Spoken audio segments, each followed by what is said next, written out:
Welcome to the Slop Farm. Enjoy the video.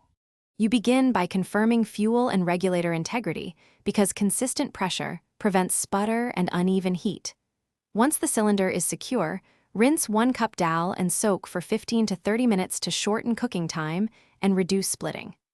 Now place the dal cooker on a stable, level surface so pressure parts are reachable. Make sure the valve is closed before adding water. This start avoids overflow and unsafe handling, so you get predictable steam buildup and a clean pressure cycle. You add soaked dal, 2 cups water, 1/2 teaspoons salt, and optionally 1 tablespoon oil to limit foaming. That oil also improves texture. Once filled, align the lid and engage the safety ring.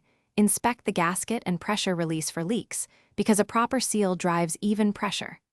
Light the burner on high until you get the first steady whistle or pressure indicator, then immediately reduce to low to sustain gentle rolling steam. This low-high technique prevents you turn off heat after 10 to 12 minutes at low pressure for most split dals, then allow a natural release for 5 to 7 minutes to settle the steam and finish cooking gently.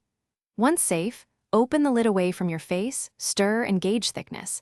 Add a splash of hot water and simmer briefly if it's too thick. For flavor, temper 1 tablespoon ghee with spices and pour over the dal.